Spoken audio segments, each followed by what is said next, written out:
Hello mga Mars, welcome back to my channel, Karin Scoop Station here. Marami ang nagtatanong kung bakit agad tinapos ang teleserye ni Coco Martin na FPJ's Batang Quiapo.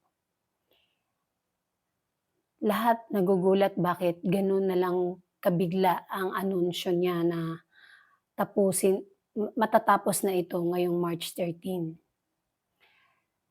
At maraming lumalabas na di umano ito ang dahilan.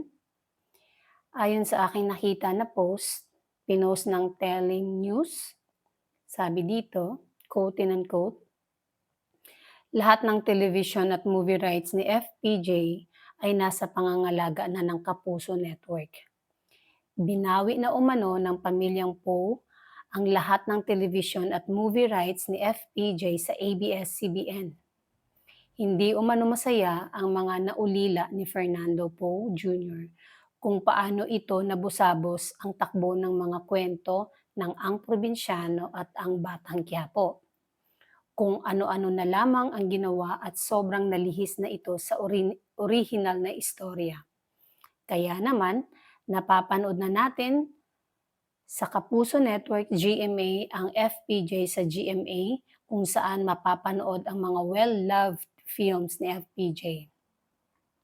Kasama sa naging kasunduan ay ang pangangalaga ng GMA Network Inc. sa lahat ng movie, film at television rights ng mga titles na ginampanan at ipinoduce ni FPJ. Sa makatuwid, GMA na ang may legal rights ng mga ito kaya pwede nang mag-produce ang Kapuso Network ng mga obrang may tatak FPJ. Ito rin umano marahil ang dahilan kaya hindi na pwedeng ipalabas ng ABS-CBN ang Batang Quiapo at kaagad nang tinapos umano ang serye. Quote and unquote. Tapos pumunta tayo dito sa comment section. May nag-comment, sabi, this post is misinformation. GMA has the rights to air restored classics of FPJ films, while ABS-CBN still hold the right to create or remake of FPJ films.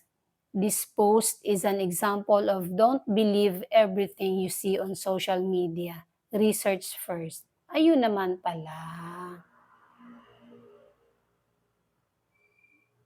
Bakit kasi dinamay pa dito? Hindi na daw nagustuhan ng pamilya ni FPJ ang paggawa, ang obra ni Coco Martin.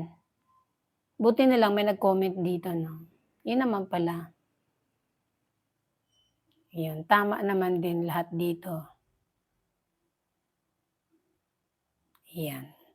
O talagang nagtapos na yung kwento ni Tanggol sa Batang Quiapo. Kaya tinapos na talaga na. Wala naman kasi akong napanood na issue kung bakit tinapos agad ang teleserye ng Batang Quiapo. Mali naman pala 'to. Kaya gano'n.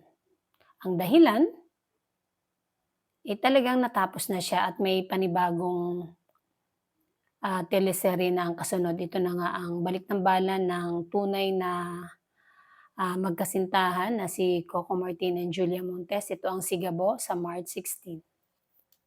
And that's it mga Mars. Thank you for watching this video. Please like, comment, share, and subscribe for more scoops. Bye!